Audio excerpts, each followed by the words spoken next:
Welcome to Spreadsheets and Sliders, where the GMs are sharp, the Sims are cruel, and we're all just looking for spreadsheet glory in a virtual world. We're your hosts. I'm Jacob Red Sox, and with me once again is Aaron Mariners. Top Shelf is now in its seventh season, and with the 2031 opening day looming, there are a couple of key highlights to point out. The National League finally broke through in 2030 for their first Top Shelf World Series title, with Milwaukee taking the crown. We're also entering a transitional phase in the league where we'll be saying goodbye to OOTP 2026 and moving on to OOTP 2027 once this season concludes. This episode will be discussing the state of the league as 2031 enters play, focusing on how teams retool, familiar faces change uniforms, and how a number of international stars have come to test their mettle in the crucible of Major League Baseball. Each offseason brings excitement with a new class of international free agents. We've seen their immediate impact on contending teams in recent years, and we expect no less from this year's crop of talent. The crown jewel this year is 30-year-old starting pitcher Kazufumi Kuriyama out of Japan.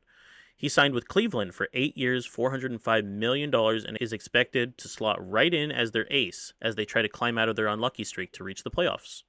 Cleveland is at a fascinating offseason for me because mentioned back in our deadline episode last year in the 2030 season, they actually had a really unlucky type of season where the peripherals suggested they should have been pretty easily a playoff contender, if not even tops in their division. In reality, they finished fifth in their division, so they were at a bit of a crossroads where they needed to figure out whether or not there were big changes to be made or whether to ride out those incumbent pieces and see what they had. For me, I think it's great that they picked up Kuriyama because they used their free money while keeping all of the pieces that they already had in their system. And now they've basically got one of the best starting pitchers in the world ready to head that rotation and hopefully lead that turnaround. Yeah, especially with the rise of Tim Katucci last year.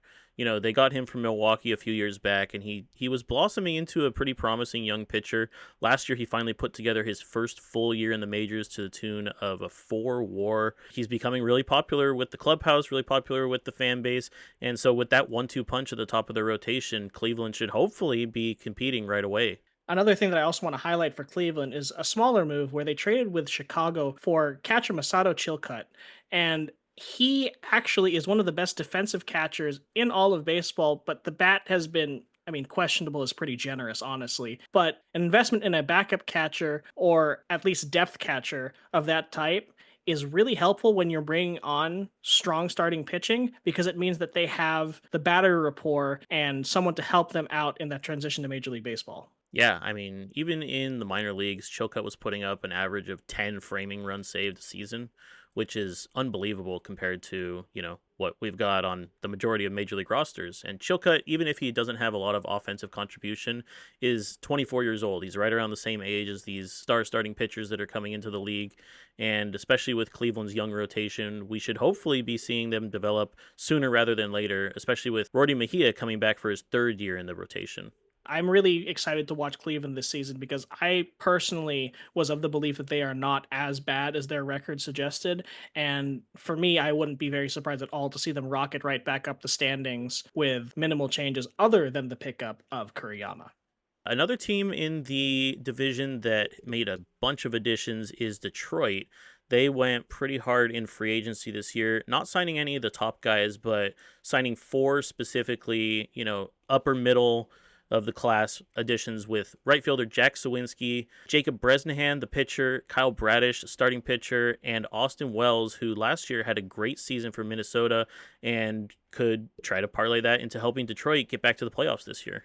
Detroit's in an interesting spot because they, at the deadline, sold off some of their veteran pieces having good seasons. Wilyer Abreu had a couple of seasons there in Detroit and actually was traded when he was finally having his bounce back. But as you mentioned, those pieces that they picked up should definitely help them win. They're more thrifty pieces in that they're not blockbuster type deals, but these are all guys that contribute to winning and have put up very good numbers in the last few years. Bresnahan, I think, is also an underrated type of relief pitcher pickup where he's been very good at putting up positive numbers, especially last year. One departure that I do want to highlight is second baseman Hao Yu Lee, who I believe was let go while injured this season. He had a number of good seasons in Detroit, and actually his name popped up quite a few times in the couple of years that Detroit was actually in the playoffs. But unfortunately, injuries caught up to him, and it was just time for Detroit to move in another direction. Yeah, I think part of that was the rise of prospect Aaron Rhodes, the number 84 prospect coming into the season. He's been in Detroit's system. He was their first round pick in 2029, and he rose through the ranks really quickly, having gone from college in 2029 to AAA last year, and he mashed in AAA last year. He's expected to start the season as the starting second baseman in Detroit's lineup, which the top probably two-thirds of Detroit's offense look amazing right now. You still have the sophomore campaign of Xavier Rico. You have Brian Buelvis, who has been fantastic since coming over as a free agent. Ethan Holiday turned out to be quite the good investment, especially because at the time, people panned that trade with Washington as being potentially a sweep in Washington's favor. So, Detroit, they fell short of expectations last year. Offense looks pretty decent this year, but they do have a couple of difficult times ahead as the other major acquisitions on the Chicago White Sox should pave the way for a pretty competitive division. I mean, the White Sox went crazy this offseason. Moving from Detroit to them, they had a ton of turnover in their roster, very much not satisfied with the results of last year, where they were swept out of the playoffs in the wild card round. They made some major additions, a 1-year deal for starting pitcher Corbin Burns. He's on that roster for $40 million for 1 year. They're hoping that his type of rental will be able to stabilize a pitching staff that wasn't super great last year. Another one was an international free agent from years past, Cheng Hao Guao, who is expected to slot in the back end, if not a closer at the very least in a setup role, as well as a trade for right fielder Bo Walker and starting pitcher Mackenzie Gore, who left Baltimore. Yeah, this is a very different pitching rotation than what we saw last year out of Chicago. We did see Santiago Suarez finish the year in Chicago last year, and so this is going to be his first full year with the team. But we have Mackenzie Gore, who some people say wasted away the last few years in Baltimore, but honestly, he's been fantastic. He put up a couple decent seasons his last 2 years, and he ended up coming out with a massive 4-year deal here in Chicago as Chicago's frontline starter. On the offensive side of the ball, though, I think Bo Walker was one of the more interesting pickups for me. He's only played in the minor leagues for Chicago, so this is his first taste of major league action, but he's a very strong defensive player, very capable on the base paths. He doesn't offer a ton of power, but Chicago needs someone who can help turn the lineup over. I also want to highlight a few guys picked up in the Rule 5 draft, which normally doesn't actually help a ton of contending teams, but the White Sox were able to pick up some solid pieces. One of those is outfielder Ching Hsien Ko. He is actually a mostly developed product that played in the Detroit system last year, but he's put up pretty good minor league numbers, and I wouldn't be very surprised at all to see him play a pretty decent role, even if not as a starter, at least as a backup. I think these pickups, along with the free agent and trade acquisitions, should really help stabilize a White Sox team that underperformed their Pythagorean record by 11 games last year. Yeah, Minnesota and Kansas City are also potentially competing this year. Kansas City's looking to bounce back after a bit of a disappointing end to the year there. We have Bobby Witt Jr. still going strong. He's still rated in the low to mid 70s, but I'm really excited to see year 3 of Coy James's career. He's up to 55-55 for me, and he's playing great defense there at second base. First round pick. He's still on a minimum rookie deal, having put up a 5.2 WAR season last year. Honestly, I think he's primed to break out this year. Coy James is great. Like you said, 5.2 WAR in just your second year in the middle infield is a really great number to see, which means that he's contributing both offensively and defensively. Kansas City itself did win a wild card series versus those previously mentioned Chicago White Sox. But, they really didn't do too much. And the sentiment in the clubhouse really was that they didn't play towards their true potential. They didn't make a ton of moves. However, they do have some guys coming back from injury that could really help them next year. First baseman Tom Diana is one of those guys. He was a major lineup piece before he got injured last year. And another one is that they have the number 50 prospect in baseball, starting pitcher Danny Salinas, currently in spring training, but he is projected to break camp and he looks ready to be a major league product. He was their first round pick a few years back in 2028, and he's looked fantastic in his brief time in the major leagues. He had a cup of coffee last year in September, and he's looking pretty primed to break out this year as well. He's at that 45, 46 range, so he's right on the cusp of being, quote, major league ready, but he brings a lot of velocity. He has a high grade fastball. His control is improving steadily. And even at the back of that rotation, you have some good veterans ahead of him. Kansas City's rotation is honestly one of the better ones in the division. Minnesota's also got some quality starters. John Klein was sort of dangled out on the trade block last year, and he didn't end up moving. He ended up putting up a career year in the major leagues, having put up 4.4 WAR, led the league in WHIP, led the league in base runners allowed per nine, led the league in walks per nine. Fantastic control pitcher. His one knock is that he's an extreme fly ball tendency, so it doesn't play very well in certain parks. But with 60 home run allowed, he ended up only giving up 16 home runs last year. So as a starter with 50 stamina, maybe you can get a few more innings out of him. Maybe he can break the 190, 195 inning cap there and help dominate in that division. But Minnesota's strength really lies in their bullpen. The Minnesota bullpen is really great. They have guys like Carlos Lagrange, David Hageman, Jose Garces, Anderson Ramos. These are the guys that are currently projected to be the back end guys. The closer hasn't been named out of camp yet. However, there's a lot of pieces that Minnesota can use to bridge the gap between shorter starting pitcher outings to get to the end of the game. Jamie Huff, the number one prospect in the Twin system, has been fantastic in the minor leagues. Last year, he put up 5.1 WAR, 23 home runs, great slash line, highlighted by a 419 OBP across 700 plate appearances. That's fantastic. He already has a 65 grade eye, and he's going to be starting possibly in the leadoff spot this year for Minnesota. Huff is someone who, if you've been watching the prospect list, should be no stranger to you in Top Shelf. I mean, the fact that he's already in the major leagues with a 70-70 developed eye is great, and many GMs would hesitate to promote a top prospect directly from Double A straight to the majors, but Huff looks ready to make that leap after crushing the minors in all 3 years that he's been there. Pair him with John Fox, who was one of the contact leaders on that offensive squad last year. Only 25 years old. Last year was his first year in the big leagues, and he led the league in hits. He ended up with 183 hits, leading the league again with a 304 average. He's a fantastic presence. Currently, I'm not sure where he's going to hit in the lineup. He's projected to hit pretty low against righties, but he's one of those people that could sort of be under the table, setting up the Minnesota hitters for success this year. The next big international free agent to discuss is second base / first baseman Jose Corona, who ended up signing with Philadelphia for 5 years and a whopping $201 million. He is supposed to start at second base this year, even though he did just complete an outstanding dev lab to learn first base. He has great hit tools. Honestly, he's looking to be a huge part of this new resurgent Philadelphia lineup.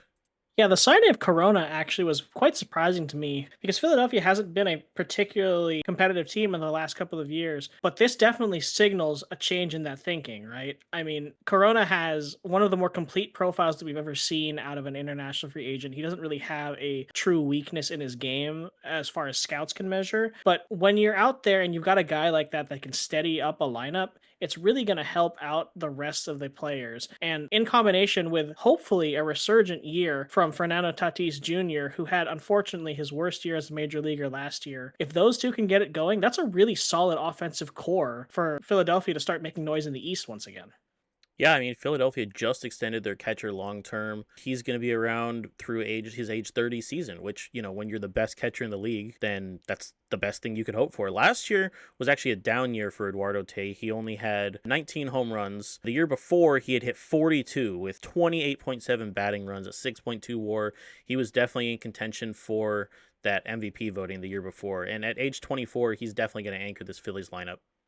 Unfortunately, he was out for about a 6 to 7 week period with a strained hamstring, so that really cut down his numbers a bit. But again, hoping for some health from this lineup, this actually is a pretty deep one as far as the NL East is concerned.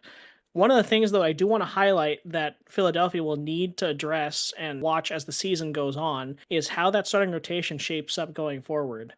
Philly did end up trading a big blockbuster thing for Carlos Marcano, the ace for Houston, and I have him rated at 58-59. He matches a similar movement profile to what Sachita had brought to the table, but Marcano had put up significantly better results over the last 2 years. He was in contention for the Cy Young the last 2 years, putting up 200 innings, 4 WAR, very durable, very reliable, and he is just going to enter his first year of arbitration this year. So if you already have Painter and Bales at the top of that rotation and you bring in Marcano, at least with those top 3, assuming that Philly can get into the season healthy, you're looking at a very strong top of that rotation. It looks like Atlanta might be making a play this year as well. Unfortunately, their longtime first baseman Matt Olson departed via free agency, but Atlanta has some young pieces. They just traded for CJ Abrams, and they picked up Heston Kjerstad from Washington after a few years of success there. So Atlanta, another team to keep an eye out for. Yeah, Atlanta's lineup is just as formidable as ever. They still have Ronald Acuna. They still have Austin Riley. They still have and are still reaping the rewards of that Gunnar Henderson trade a number of years back. So their 1 through maybe 6 even is still one of the better lineups in baseball. It'll be whether or not some of those younger pieces that are going to fill out the secondary roles can help and really put all of the details together for Atlanta to help them really push back into a postseason contention. We're looking at guys like Marco Linares, who is one of the top prospects in the Atlanta system. He's looking to make his major league debut. He's a pretty complete hitter as well, has a lot of power, and is currently rated at about a 45 out of 72 by some scouts. So Atlanta will be looking for him to fill some pretty big shoes with the departure of Matt Olson. Angel Carmona, also another prospect that's coming up for Atlanta. He spent 2 years in Gwinnett AAA, but he's a fantastic fielder, can play second, can play short, probably can play third as well if needed. His hitting tools are a little bit less than to be desired currently, but he's a young guy. He'll probably be hitting toward the bottom of that lineup. Jacob, there's something interesting here. When CJ Abrams came over, it looks like the Atlanta GM will be moving Gunnar Henderson to left field, actually, which is not a position he's played before, and he actually has worse ratings there potentially than in the infield. But we've talked about this in previous pods. Gunnar Henderson has put up minus 65.7 zone rating over the life of Top Shelf at shortstop. So maybe this is a lateral move. Maybe this is an upgrade even for Gunnar Henderson.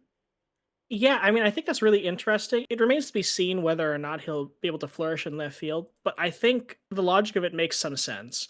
Moving him to left field, even if it's a bit of a defensive weakness, helps as opposed to him putting up poor numbers at shortstop, which is one of the most important positions on the diamond. And I want to point out that Gunnar Henderson has still put up an average of about 5.5 WAR over his Atlanta career while playing shortstop full time. That's with that extremely severe defensive deficiency. So, what that's telling me is that he's putting up such absurd offensive numbers that it's really not only offsetting, but eclipsing the defensive issues. If they move him to left field where that defensive impact is going to be minimized, he could put up even more value for Atlanta. Especially when you have a lot of power around you. Bringing on Wilyer Abreu last year, Austin Riley is still mashing. Had a bit of a down year last year, but he should be coming back strong. Drake Baldwin's still hitting really well. Michael Harris is still an unbelievable OTP player for who knows whatever reason. Puts up great numbers, power speed every single year. Can field, can hit, can do whatever. 72 zone rating in 5 years or in 6 years in center field. That's ridiculous.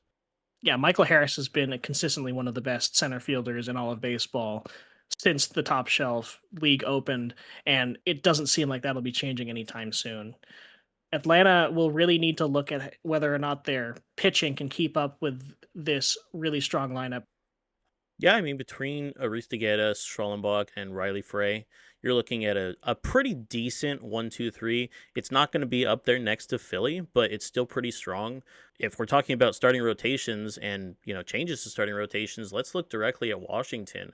Washington obviously has the reigning Cy Young Award winner in Noah Schultz. He is now signed long-term up through his age 32 season, and he's coming off a fantastic career year where he put up 7.3 WAR, led the league with a 2.32 ERA and a .93 WHIP. Only gave up 10 home runs. That's wild. I mean, Noah Schultz was an absolute beast last year. Like you said, the numbers from pretty much any metric you look at were great. He has very few weaknesses in his game, if any at all, and right now is one of the more reliable starters that you could put on the mound in any situation in all of Top Shelf.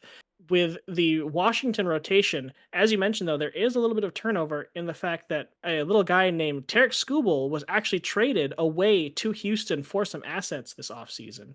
So while there was an extension to Schultz, and that will keep the foundational piece of that rotation locked down for a very long time here in Washington, we're seeing that perhaps the Nationals are trying to be more aggressive in building around Schultz and maybe looking towards a future year in that extension as their contention window. Yeah, I mean, they ended up putting some people on the block last year and holding on to them. Most notably, Logan O'Hoppe is sticking around. Carson Williams is sticking around. Carson Williams hasn't been extended, so we're not sure if he's going to move, this year. But last year, he finally had a full healthy season and put up good numbers, 24 home runs, pretty good slash line, 3.1 WAR. He's a great player to build around, especially at shortstop and third base where he thrives. But if we look down the rest of the Nats lineup, one of the names that's pretty exciting around Washington is Dante Nori, their center fielder who came over from Anaheim last year around the trade deadline. In Anaheim, he wasn't, anything special, wasn't getting a lot of playing time, was mostly a defensive replacement. In Washington, he ended up thriving to the tune of an 806 OPS over the last 50 games of the season, put up some good base running, put up some good defense, ended up with 2 WAR in only 50 games. This was one of those cases where a change of scenery and a change of role can definitely help a player flourish. Nori has been one of those guys that was just kind of on the fringes, like you said, for Anaheim, but he's been actually pretty consistent in putting up relatively decent offensive numbers in a smaller role. And we'll see what he can do with a bigger role this year, as he is projected to be that starting center fielder. The Nats are definitely looking formidable coming into this season off the back of Noah Schultz's, fantastic campaign last year. The Nats do have a couple of pieces that they're obviously going to have to prove before anything happens, but they should be a good contender coming into this season. The Mets also are looking to bounce into the playoffs this year. The Mets have a great rotation coming into this year. They have Irvin Coda and Luis Cabrera, both of whom are green by some scouts. Luis Cabrera especially is coming off of a shorter season, only 17 games started last year, but with fantastic numbers, 3.27 ERA. He's looking to overcome that fragile tag and hopefully be an anchor for that back half of the rotation. The three-headed former monster, Bryce Miller, George Kirby, and Logan Gilbert, who at the beginning of the league were heading Seattle's rotation, are all three here in New York right now fighting for that back half of the rotation spots. Fortunately for New York, their bullpen is in a good spot. Edwin Diaz at age 36 is still some sort of elite. He's put up 2.29 last year, 2.38 the year before for ERA, and is still rocking multiple saves every year. He's still signed through this year. This is the last year he's signed from his 3-year deal that he signed a few years back. So we'll see if the Mets try to go all in to capitalize on that. Maybe they're planning to bring him back for another year, but hopefully as the Mets go into this season, they can stay healthy, get rid of a few of those lingering performance questions as they get into the postseason.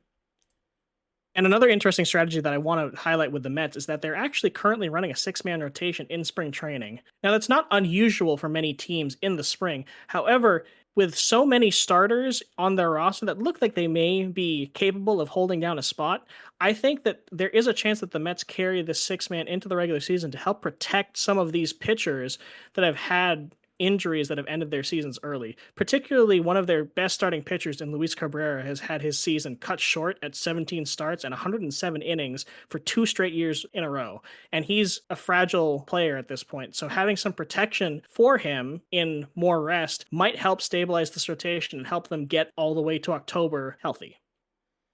Yeah, they have a little bit of insurance in the back end of, what's technically their bullpen right now, but just other people who are getting starts in spring training. Sandy Alcantara is still there. He signed a 5-year deal a few years back to be the ace of the New York staff. Didn't end up really being that unless, or except for the last 2 years or so, he's been pretty good. And he's been healthy. He's been durable. He's been really, really good for them. He's still a ground ball pitcher. He still has decent ratings, even at age 35. And so even if there's injury concerns with the major league rotation, Sandy Alcantara can jump right in and help allay some of those concerns. Finally, in the NL East, we have the Miami Marlins. They went into the offseason having come off a very successful season and ended up having to unfortunately move one of their franchise cornerstones in Davison De Los Santos. He ended up going up to Chicago. Great prospect return in the way of Leo Perez, who at the time of this recording was the number 156 prospect, but that's one of the biggest power threats in all of Miami. He's carried their offense for the last 3-4 years, and unfortunately he just became too expensive to keep around. That's the plight of these small market teams. Unfortunately, they just have to work with the limitations that they have. But funny enough, they do actually have a pretty good power threat coming out of their minor leagues. And Kevin Robledo, who is slated to take up that first base spot that De Los Santos has been occupying for the last few years. Yeah, in speaking with the GM of the Marlins, I know that there was a big sort of back and forth between holding on to Jackson Merrill as his ratings sort of decline or being able to sign De Los Santos for long term. Merrill is still 27. That's crazy. We're almost 7 years into this thing. And for $21 million a year, you're still getting positive production on offense. You're getting really good production on defense. It may not be the superstar potential that the GM thought, we had with Jackson Merrill toward the beginning of the league. But at this point, you're ride or die with Jackson Merrill. He's fantastic for the fan base. He still is going to put up anywhere you need him in the lineup, whether it be the top half or the bottom half. He still provides a great power speed threat. And to just combine him with, the stars that you ended up developing over the last couple years with Kobe Mayo and Anthony Volpe, you're still looking at a very formidable Marlins squad. The next big free agent to talk about is outfielder Masahito Onishi, who signed with Boston on a 3-year, $133 million deal, with $90 million of that being paid in the first 2 years. He is age 30, so he's getting up there, but he's a fan favorite. He plays okay defense, and he's a great contact speed guy. Onishi is really one of my top targets once he declared that he was going to come to the States from Japan. We made the World Series last year, but unfortunately, it really was our offense that faltered in the end. Critically, for me, one of the most attractive attributes that he has is that he has a really great eye along with that speed. So I know that guys in my division also have skill sets like that. Dylan O'Ray comes to mind. So if you can get on base, then it feels like a walk almost becomes a double. So that's my thinking. And I'm really excited to see what Onishi can do in a full year's at-bats in Boston. Baltimore also has made some major additions. They were active on the trading floor this offseason. Fortunately, they did not keep Mackenzie Gore around, let him walk during free agency, but in a couple of trades with the White Sox, added a couple of interesting prospects. Yeah, Baltimore really seems to have signaled that they're pushing towards more of a full rebuild since they have had, like you said, departures of some of the major pieces like Mackenzie Gore. But I do like the guys that they picked up. Baron Ledesma has been a solid piece for a little while now. Also, center fielder Josh Williamson was picked up. He'll be starting the year likely in AAA. However, he's another one of those pieces that looks like he has a significant amount of upside. And they also signed one of the top international amateur free agents in third baseman Ricardo Cavazos. Cavazos is immediately the number 47 overall prospect, and we're at that point in the league now where we're starting to see these IAFA signings turn into actual Major League superstars. Baltimore Orioles do definitely have some pieces still around that are major league quality starters. They have starting pitcher Cade Povich, starting pitcher Jared Rosenbaum. Left fielder Zach Veen has been great for them for a few years. Creed Willems in that DH slot has been good. So guys like this are helping Baltimore, and if they end up surprising people and having a good record come the All-Star break, maybe they're buyers. We'll see. Speaking of buyers, Tampa's not quite there yet, I don't think, but they're getting there. They're buying prospects, I would say that much, especially in their draft picks. They've had a lot of draft picks in the last couple of years that have been Major League ready in a hurry. Right now in their pipeline, it's still pretty young, but on their Major League roster, you still have Chase Burns, who is unbelievable, and we're still closely monitoring the development of starting pitcher Nick Corbin, who hit the Major Leagues 2 years ago, and last year put in a full year of work. Didn't do great, but I would say the strikeout upside is there, but we're still dealing with some control issues, definitely giving up a lot of the long ball. It doesn't look like he's progressed a ton, so it's probably going to be more about just exposing him to the Major League hitters for a while, seeing how he can adjust, and then going from there.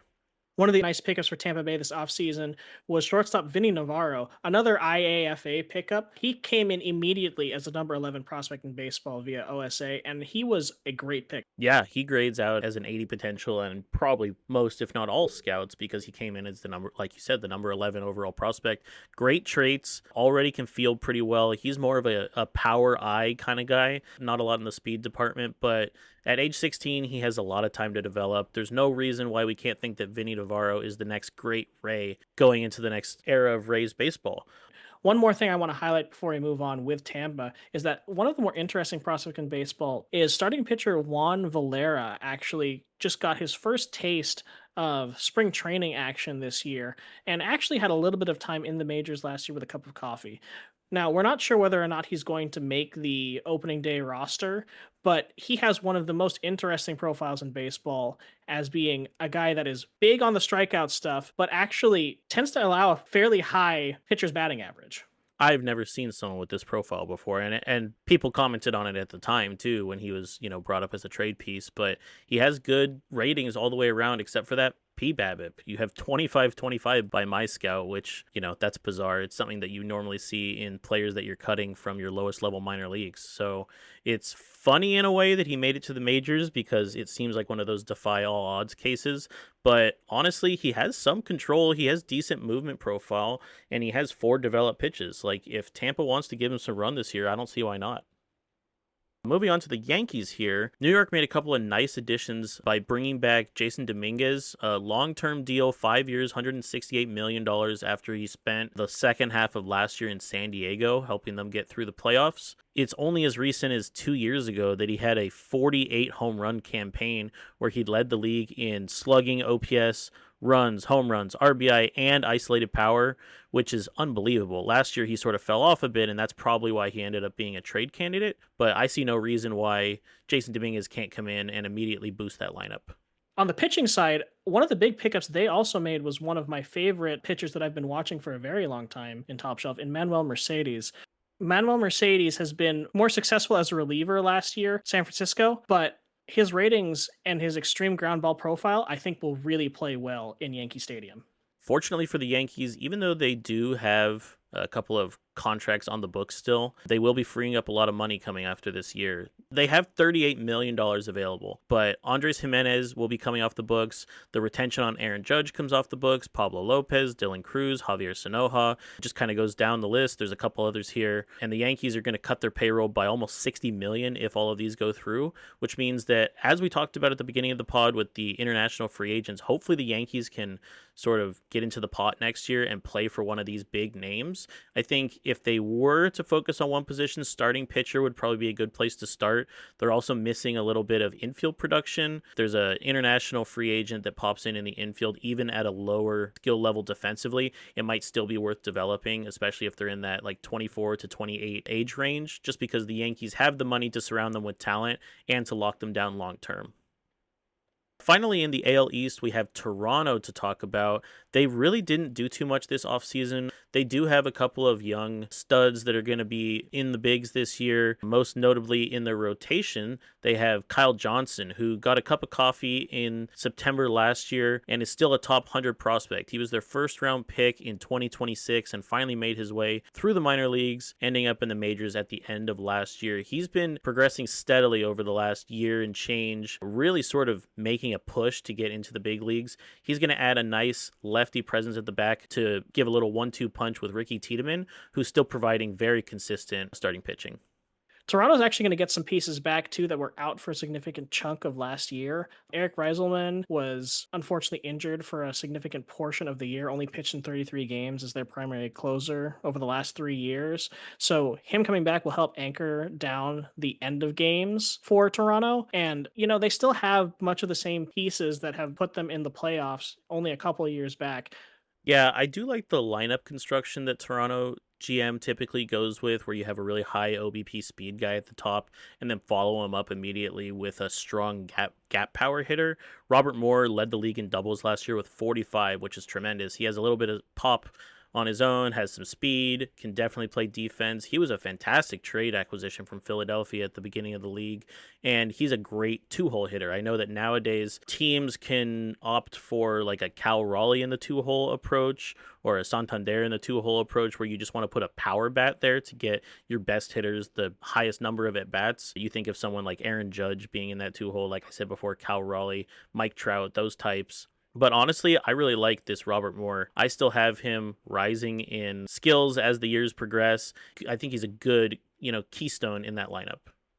And actually, we didn't mention this before, but Toronto did end up landing one of the international free agents that sort of went under the radar in catcher Alex Rodriguez. He ended up only going for 2 years and $11 million with a team option, which is a fantastic get for Toronto because it's very low investment and you could get a huge return. He's really a platoon bat, can really only hit strong against lefties, but he has a good framing. He's only 26. He's durable. He's definitely a guy with potential to be a cornerstone. I don't think Harry Ford has has turned into the superstar that Toronto hoped he would be. And their independent league acquisition, Rich Mouse, from a few years ago, is nearing the end of his career. He's on a $19 million price tag, and he's age 37. So, hopefully for Toronto, they can get some value out of this Alex Rodriguez signing. He could blossom into a star. He definitely has the potential to do so. And Toronto is, even with a sort of quiet offseason, definitely still looks primed to make a run this year. San Diego ended up making headlines by acquiring first baseman David Gray. He was previously with the Cardinals. Last year, he was one of the premier international free agents, and he looks to slot right into that middle of the San Diego order. Yeah, San Diego has always been looking to tinker with their roster, and I think that the pickup of Garay is actually really interesting for them. He was honestly kind of surprising that he was even on the market in the first place. He was just signed last year to a 1 year deal with the St. Louis Cardinals, where he had a pretty good season, hit to about a 34% over league average, had 42 home runs, 116 RBIs, almost 100 walks, had 99. He had a bit of a polarizing profile, of course, as a rookie. He led the league in strikeouts with 266. But there's no denying that he's a run producer, and now he's going to be joining one of the stronger lineups in baseball. Very notably, he has the profile of a cleanup hitter, possibly a two-hole guy, but if you look at the top four for San Diego right now, you have former MVPs, Pedro Ramirez and Billy Carlson right at the top. PJ Morlando has been a huge inspiration to the rest of the San Diego lineup with how he produced last year. 33 home runs, led the league with a 956 OPS and 43.8 batting runs across the board. You have Kavares Tears following him up afterward, and you have a fantastic top five in that San Diego lineup. So we look for them to continue their dominant run in the last couple of years. Last year's MVP, Billy Carlson, I mean, we're not sure if this is going to stick yet, but in spring training, it does look like he may be going back to his two-way ways and has been taking some innings pitching during spring training. Yeah, Billy Carlson, previously a top prospect on both sides of the ball, and he hasn't pitched since 2028, the last 2 years focusing solely on offense, and obviously it's paid off big, winning an MVP in his first full season in San Diego, but it's always exciting to see two-way players, make their way into MLB, succeed on both sides of the ball. It's not something you see every day. It's not something you see every generation, honestly. It's really exciting. So Billy Carlson projected at the back of the rotation right now, but beginning of the season, we'll probably see whether he's for real or not. Now, moving over to the Dodgers in the NL West, they're looking to run it back right now with one major addition. Toward the end of the offseason, the Dodgers ended up picking up Trey Sweeney on a 3-year deal in free agency coming over from San Francisco. Yeah, Trey Sweeney is going to be coming across from those rivals. He's been a pretty positive player for San Francisco over the last couple of years. I'm actually relatively surprised that he even left there. He only has 4 years of major service, which means that he was non-tendered in order to become a free agent, and the Dodgers saw what they liked, so they swooped him right up. Yeah, the top of the Dodgers lineup is still very strong. We have a couple of Boston castoffs in Jarren Duran and Marcelo Meyer. Andy Pages has been absolutely phenomenal. And the bottom part of the Dodgers lineup with Dalton Rushing, who's been inconsistent over the last couple of years, and then a combo of Brendan Donovan, who is good for OBP. We're not sure yet where he's going to slot in. He's currently listed as a DH.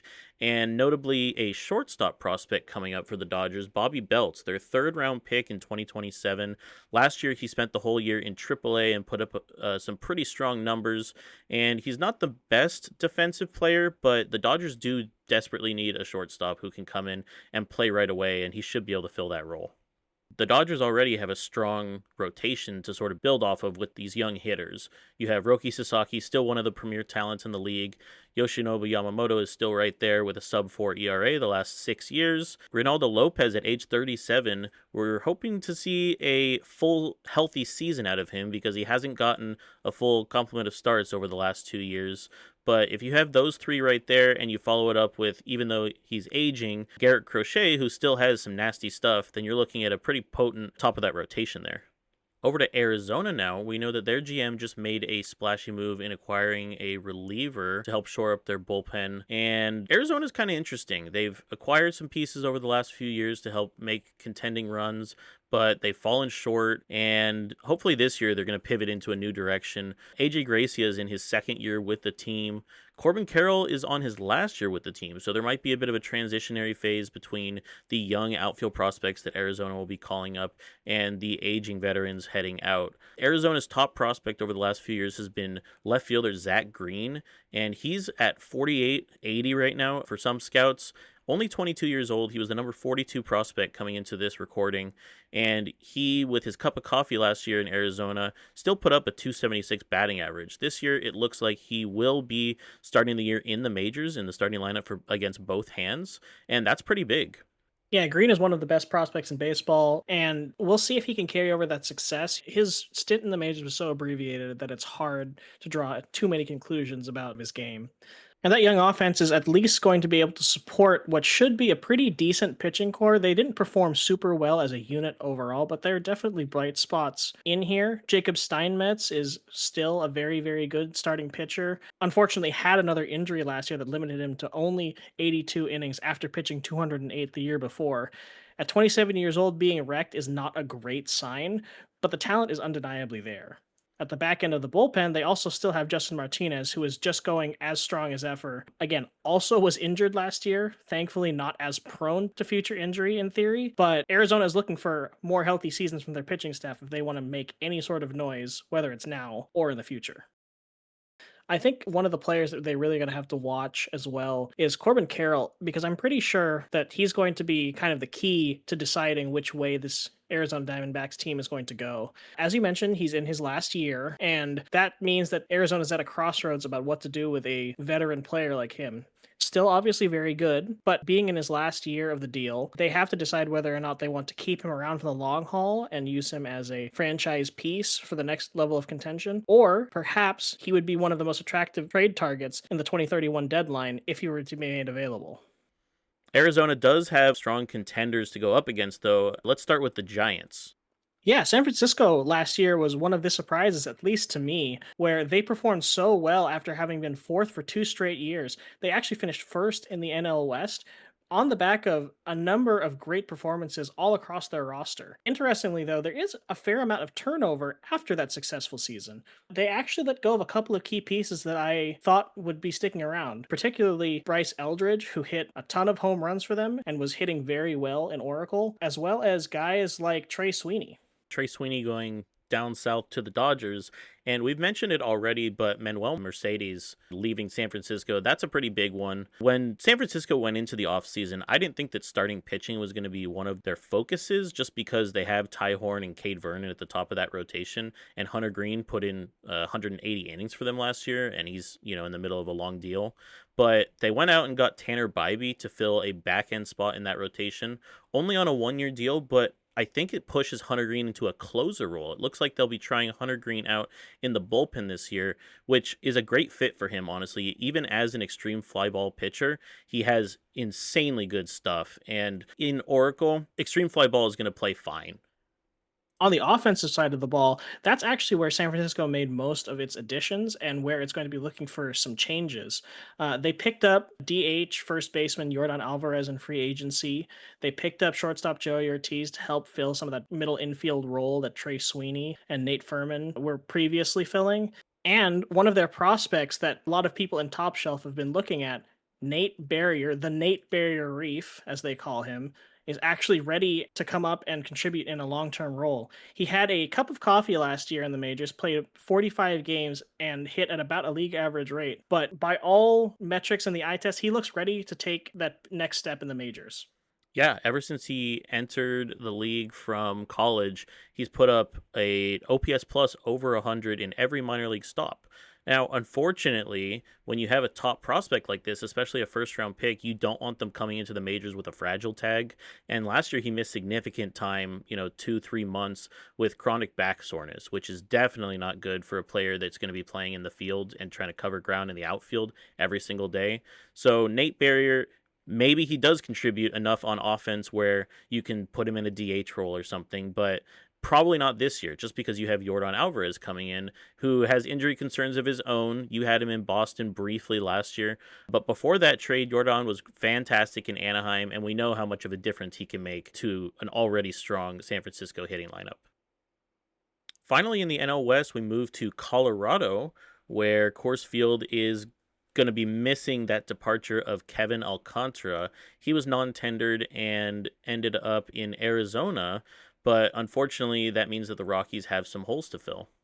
Yeah, the Rockies actually had a pretty promising season last year. They were in contention for a wild card spot for a big portion of the year. And although they are going to be missing Kevin Alcantara, I think a lot of Rockies fans and the Rockies GM, I know for sure, is very happy with how some of these prospects are developing. I mean, Victor Cavazos at shortstop in his first taste of the majors played 74 games, hit at 112 OPS plus, worth 2 WAR with good defense at shortstop. I mean, Steins like that, along with guys like Charlie Condon, there's some promising pieces here.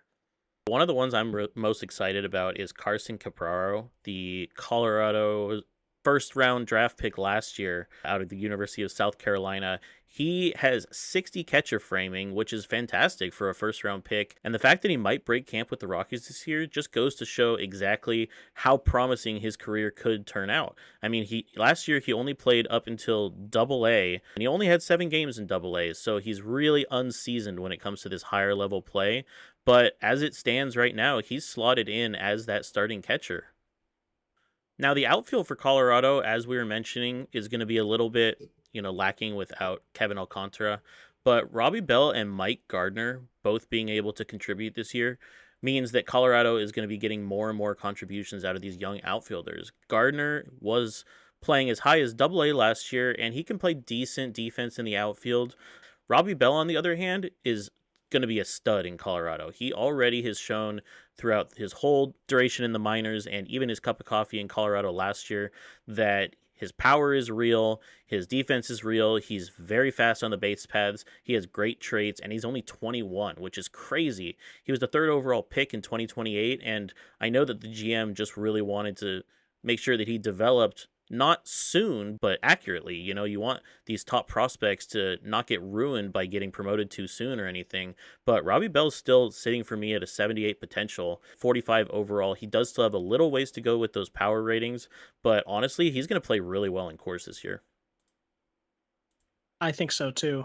And truthfully, the most important thing for any Colorado Rockies roster is going to be the pitching. And I think actually they have a chance to be a pretty good team this year based on some of the bullpen pieces and rotation pieces they have. Sam Vinnett and Josh Easley are both really strong pieces at the top of their rotation, along with Wyatt Halverson, who has had good seasons, although he wasn't super awesome last year. But really, based on the lineup construction, if everything goes right, I do think that the Rockies are fairly big dark horse for a wild card spot this season. Yeah, it's notable that Vinchik is an extreme ground baller. He has really high upside in Colorado. He hasn't played above Double A. It seems like most of these guys right now are Double A converts to the majors. But Josh Easley, I think, is one of the more promising young talents in Colorado. Even though he does have that fragile injury tag, it's pretty important for these ground ball control types to have high stamina just so that they can, be inning eaters for the major league squad. And so as long as Easley can stay healthy, he forms a pretty formidable 1-2 at the top of that rotation with Vinchik. And like you said, Halverson, hopefully he can return to form. He had 2 fantastic years before that, and he's only 26 still. So Colorado does look like they're well on their way to competing in the near future. And just like David Gray last year, Kazunori Kawasaki, the outfielder for the Cubs, was the prized possession that they got out of last year's class. Chicago wasn't looking like they were contending right away, but as soon as they got him, they seemed to have turned it around, honestly. Yeah, the Chicago Cubs actually feel like they moved up their timeline by picking up Kawasaki. Now, of course, being an international free agent, he does have a bit of an advantage, but he was the rookie of the year in 2030, and he was a great hitter overall for that Chicago Cubs team. Definitely one of those like 3 true outcome types, but he led the NL in his rookie year with 117 walks.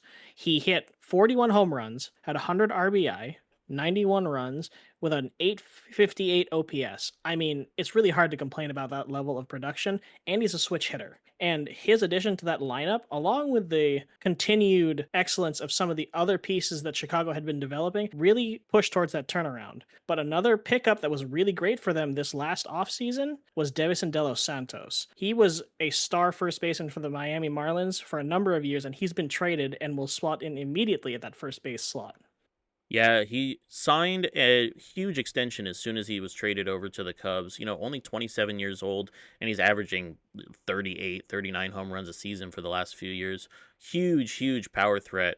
I know that the Cubs over the last few years have tried to really jump on that power focus. They acquired Christian Moore last year from Anaheim, and the surprise development of Nolan Schubert from that development complex a couple years ago that led to 37 home runs. Chicago knows what they're doing when it comes to developing power. Even with Schubert potentially not being in the starting lineup this year and De Los Santos slotting in instead, you have the power on one side, you have the fantastic defense of Adrian Santana at short, Russell Shepard at third, Dawson Brown in center field, who put up 4.8 WAR in his first full season, which is unbelievable. Chicago all of a sudden is looking like they could take the division from day one. The thing that they will end up having to rely on is whether or not they get good starting pitching. I mean, every team does to a certain degree, but they'll be looking to guys like Seth Thibodeau to really continue to develop after having his first full year in the majors, which was a great year, by the way, 32 starts, as well as being complemented by veterans like Christopher Sanchez and Zach Wheeler. Now, unfortunately for Chicago, they did suffer a major blow in spring training this year as they're going to lose Robbie Porco for the whole season. He was a very promising young candidate who they got in a trade with Houston last year, and he would have filled out the back of that rotation very nicely should there have been any issues with Jimmy Hefner or Zach Redner potentially. So that's very unfortunate, but like you said, the core of that rotation is very solid. If you look at the bullpen, Ryan Harbin, who Chicago acquired from Seattle last year at the deadline, is a huge, huge upgrade for a bullpen that's been, up and down over the last few years. That immediately signals why Chicago wanted to sign him to an extension as well. He's putting up very stable numbers at the back of that bullpen, and it'll help convert the leads of this power heavy lineup. Another contender in the NL Central is the Milwaukee Brewers. They didn't make too many changes this offseason, having just won the World Series. But honestly, one of the more surprising things that happened in the offseason was the surprise retirement of Shane McClanahan, who unfortunately suffered a setback in his injury recovery and opted for retirement rather than rehab. In order to offset this, though, Milwaukee went ahead and traded for starting pitcher Logan Webb from Texas. Webb was with Texas for a couple of years and he put up, middle of the road numbers. Now, that being said, Webb doesn't have to fit at the front of Milwaukee's rotation. Ryan Taylor, their top prospect, has come up and done a fantastic job in limited time last year. Matt Scott is still an absolute dog at the top of that rotation. And Justin Lampkin has also thrown a number of innings for them over the past 2 years to really solidify the top core at that rotation. In this case for Milwaukee, I think if it ain't broke, don't fix it. They've got good pieces in their lineup. They've got good pieces in the pitching staff, and they should just be running with the roster that they finalized at the deadline when they traded for center fielder Julio Rodriguez. Julio is going to be healthy this year, hopefully. He does still have that fragile tag. He plays great defense, can run, can hit, fits into any part of the lineup. Julio is still a fantastic player, and if you look at what Milwaukee did over the last couple of years, they didn't rely on any one prospect to fill out their outfield. They already had the star power of Jackson Chourio in left field, and they ended up rounding it out by acquiring both Julio Rodriguez and Emmanuel Rodriguez from Minnesota, who turned in a fantastic season as well. Another team in the Central that was looking to be in a contention window last year was St. Louis. However, with a new GM coming in during this offseason, it seems like they might be pivoting on that plan. Yeah, the first major move that the new St. Louis GM made was releasing David Gray. He put up great numbers for them last year, but it looks like St. Louis just couldn't really foot that price tag anymore. He was making $40 million a year on an auto-renew deal. And honestly, that's a lot for a DH, even if he is putting up that level of production. But they do still have a number of stars across the board. Weatherholt's still there at second base. Mason Wynn still at short. You have that unbelievable outfield in Jordan Walker, who has developed in this league to be an absolute stud. And Velasquez in center field has been great since he's come up 2 years ago. So St. Louis, on offense at least, is still looking like they could put up some good numbers. Pitching-wise, it's a different story. We have Gastelum at the top of that rotation, and then past that, we're not seeing a lot of promise necessarily from people like Bobby Miller or Ben Hess. They've put up some decent numbers. They signed Brandon Pfaadt for the back of that rotation, and that's probably around the level that we're expecting the back half of that rotation to look like. Now, fortunately for St. Louis, their bullpen does look a little bit better than it did last year. Yeah, the addition of Will Vest, who looks to be slotting in at that closer role after the departure of Cheng Ha Guao, should solidify that back end. Yeah, but after this year, the Cardinals are going to have to probably make some decisions. Weatherholt's going to be entering another year of arbitration. Jordan Walker's really the only one that's signed long term because Mason Wynn has a potential opt out in his contract, unfortunately. Gastelum is in arbitration. There's still a couple people that are signed for another year. We have Johnny DeLuca, who has been a bench bat, but a pretty solid bench bat, and Bobby Miller's on a 2-year deal right now. So going into next year is probably when St. Louis has to really make those financial decisions. But this year it looks like they're on a good track. Next on the list in the NL Central is the Pittsburgh Pirates. Now, they actually had a few additions here. They were not particularly competitive last year. Unfortunately, we mentioned that they missed the 2029 playoffs by just a tiebreaker. They unfortunately fell back to earth in 2030. They were last in their division. However, they're looking to debut a number of these prospects. Chiefly among them is a middle infield duo of Alexis Ochoa, who is actually the number one prospect in baseball, and shortstop Howell Whelan. Both of these guys are looking like they may be able to break camp as part of the major league roster, and they are really hyped prospects across Top Shelf. I'm excited to see how both of them do because we talked last year ad nauseum about Pittsburgh's farm system and hoping that certain players came up and contributed. The one that I pointed out last year was right fielder Edward Florentino. I was hoping that he would come up and build off of his minor league power numbers. Honestly, it did happen. He hit 28 home runs for the major league squad last year, which was fantastic because Pittsburgh needed some power from the left-hand side there. Unfortunately, somehow he actually got worse in rating, which is extremely unfortunate because it just means that he's going to lose out on playing time. And when you have a player that can put up that amount of power and you know that that's a proven commodity, it's really difficult to move on from that and move on to prospects. But Whelan was a fantastic prospect for the last 2 years. He already has 65 grade power against both hands, which for a 24-year-old is excellent, especially when you have good hit tools and speed. Now, in the pitching staff, it is still a little bit of a question mark because Paul Skeens is still Paul Skeens. He's still an excellent, ace of that rotation. Antoine Kelly has been pretty good innings eater for the last few years. But past that, we're looking at Trevor Hanson making a little bit more of a debut. He only had 5 starts in the majors last year, and he's still a good pitcher. He's 49.63 by some scouts and has 55 stamina. He's got 4 pitches. That's a good pitch mix. He's got good control. So even after he only had a 5-start sample size last year, assuming that he can get through this year healthy, Hanson should be able to put up some good innings for the Pirates. Moving on to our final team in the NL Central, the Cincinnati Reds continue to be in the middle of a rebuild where they're still developing their prospects in the minors, not quite ready to contribute in the majors so far. The highlight of their roster definitely has to be their third baseman, Daniel Cuvée, who unfortunately had a mostly injured year last year, and we're hoping that we can see him in a full-time role again this year after he led the league in 2029 in OPS. Yeah, Cincinnati, they do still have that, they're basically taking on salaries and rostering a bunch of veterans in hopes of, getting prospect returns back. And there are a couple of prospects that should be coming up either this year or next. I think it's important to note that Willie Garcia, their second base prospect, is almost fully developed against both hands, and he's only an A-ball right now, unfortunately, at age 21. I think he should be on the doorstep of the major leagues, if not in the major leagues, for the majority of this year, just because it's a rebuilding year and honestly a development year. And that's a little bit of the MO of Cincinnati over the past couple of years, sort of mismanaging their prospects. But Cincinnati can definitely develop a few of these prospects over the next 3-4 years and become a formidable team in Top Shelf.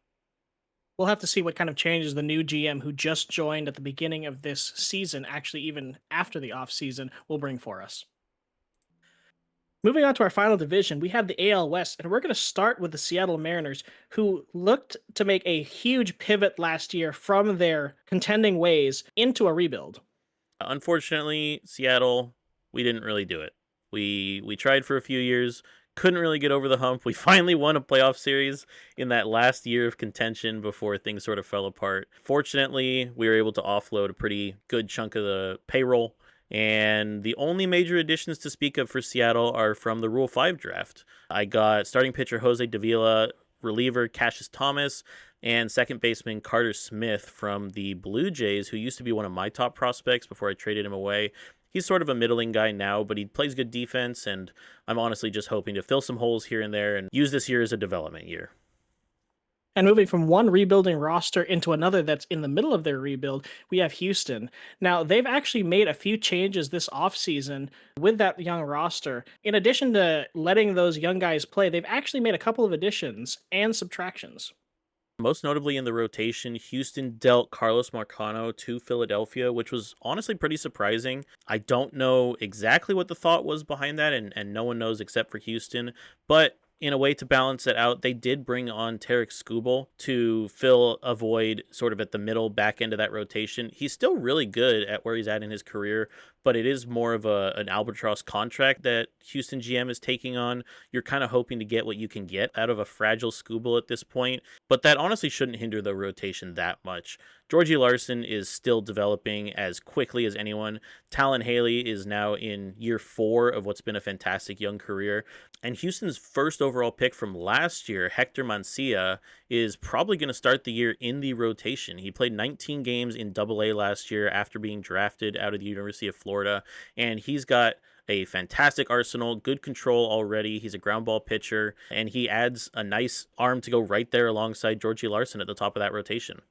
Houston is just going to have a year where they're going to let the kids play. Mencia, Larson, Haley in the rotation, as well as guys in the lineup like Spencer Brown is going to get another full year. You have guys coming up from the minor leagues looking around in some prospects, possibly. In spring training, they've invited guys like shortstop Ted Schaefer to get some at-bats. He actually had a great spring so far in limited time. But for the most part, it's really going to be a lot of retreads from last year because these are prospects that Houston has been developing for a long time, and they're trying to see which of these guys are actual major leaguers that can stick.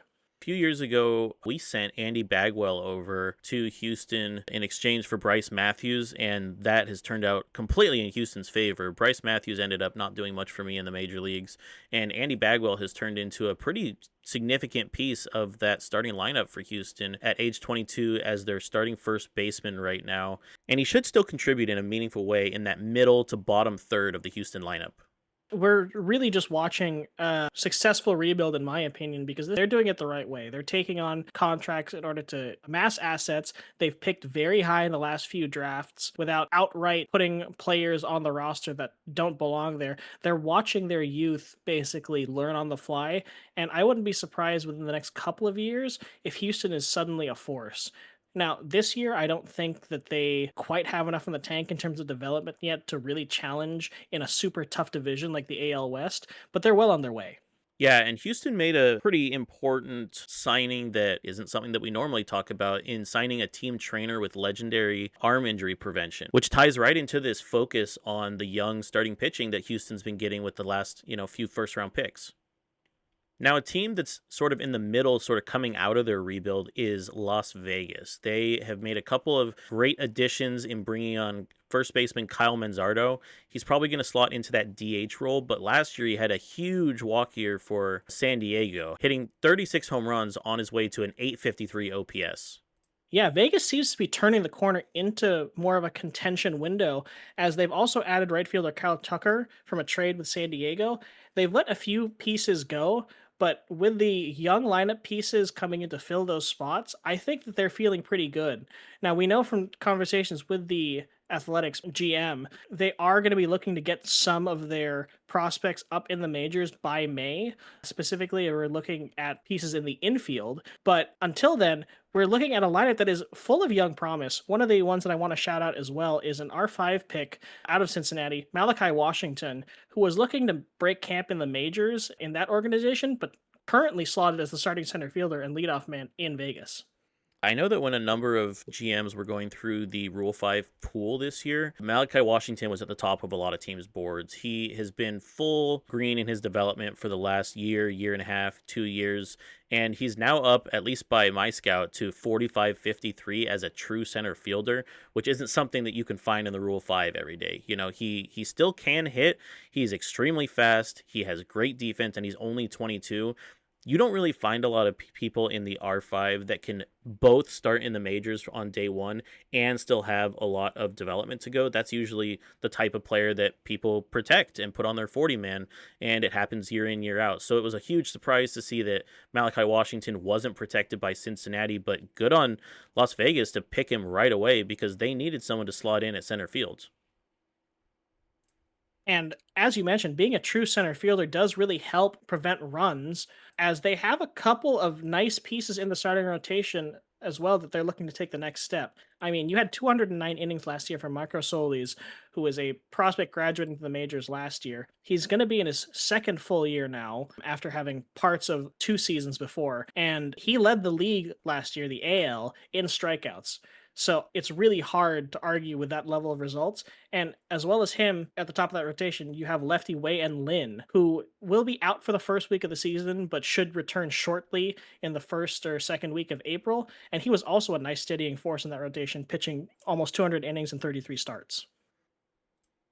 Moving on now to the contender tier of the AL West and what has made this division so difficult for others to break through in the last couple of years, we have Texas and Anaheim. I want to start with Texas because they've actually had a few pieces in their roster turned over. They actually didn't have very many additions. They've had one of the best cores in baseball over the last, 5 some odd years. But they did finally say goodbye to a couple of longtime standouts, particularly starting pitcher Reed Detmers had the buyout clause in his team option exercise, as well as catcher William Contreras, who was traded into that organization a few years back, was also let go in free agency. Yeah, it looks like they're going to be replacing Contreras with Ethan Salas full time. Previously, he'd been more of a part time player for Texas, filling in as a defensive replacement and sometimes platoon bat.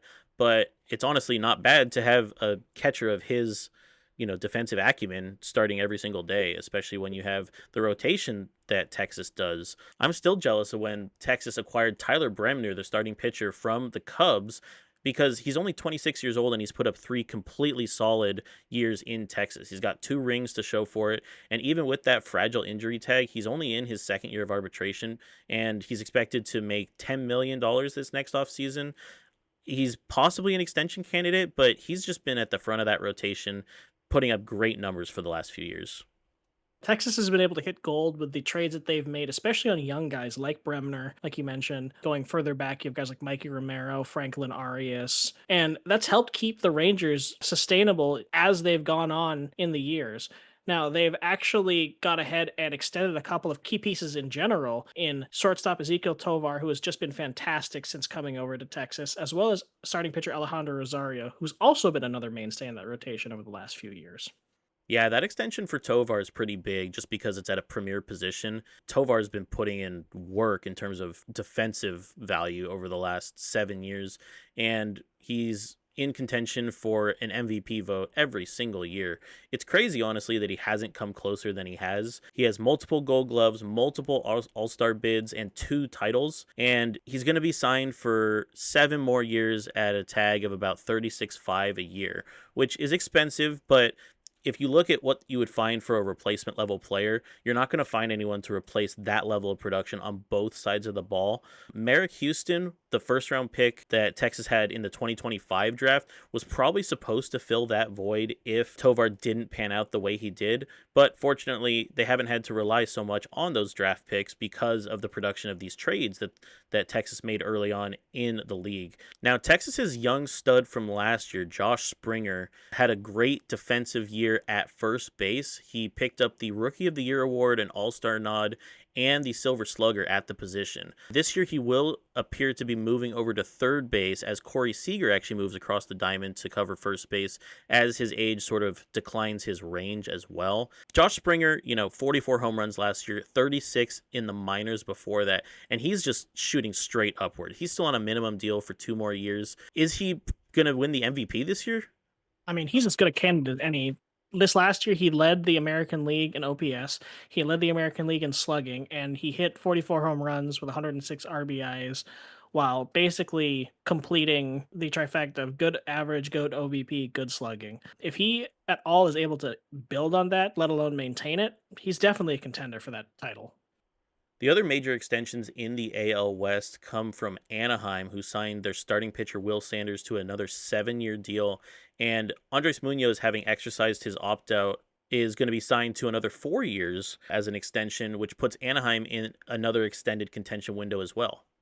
Last year was the year that Anaheim finally put it all together and really challenged for the top of that division. They've typically been the third place finisher in the AL West for the last few years, but last year they put it all together, won 100 plus games, and now, honestly, in many eyes, could be viewed as the favorite of that division, if not the favorite in the entire AL. They boast a formidable lineup with power, speed, defense all across the board. They have Pete Crow Armstrong, Ellie De La Cruz, Stinson Garcia, in addition to guys like Matt McCullough, Aiden Miller. I mean, there's talent all over the roster and the lineup. As you mentioned, they're starting to lock up some pieces in the pitching department with Will Sanders. He was signed to that big extension. And then they have other guys like Jeter Martinez, Ben Joyce is still around. Dominic Duncan, who was traded from Boston a couple years back, has fully blossomed for him. Pitched almost 200 innings last year at a 3.28 ERA. And with Munoz anchoring the back of the bullpen, along with Troy Taylor and Miguel Cotto, there's really no weaknesses to speak of. And it kind of tells us why Anaheim didn't make too many significant moves this offseason in terms of roster turnover. Anaheim has been fantastic for a few years now. They do have some depth pieces that they might still look to flip. Aiden Miller, a great utility player, can play all over the diamond. And Omar Garza's sort of a backup outfielder. I know that he's been on the block for a little bit. He was actually Rule 5 eligible briefly. Something that I'm super envious of is that Anaheim has 3 first basemen and they only have room for 2. Adael Amador is moving to first base this year as Matt McCullough is going to fill out that DH slot. He came up last year after they dealt Jordan to Boston, and Anaheim's just hoping that he can really put that power to good use, having some full-time at-bats. Now, Ronnie Watkins, the other first baseman, I have him at 65, 66, and he hasn't put together a full season of at-bats in the last 2 years just because of playing time issues. I mean, he doesn't play the best first base, but he has great contact skills, great on-base skills. You'd think that he has a place to play somewhere, but just like Texas, it is an embarrassment of riches. These two teams are completely set up for these great competitive windows, and I'll be missing out on it in Seattle for a few years now, but we should be seeing exciting baseball coming out of these two teams moving forward. And with that, we look forward to some great baseball in 2031 as we close the book on OOTP 2026. This has been another episode of Spreadsheets and Sliders. We thank you as always for listening. Play ball!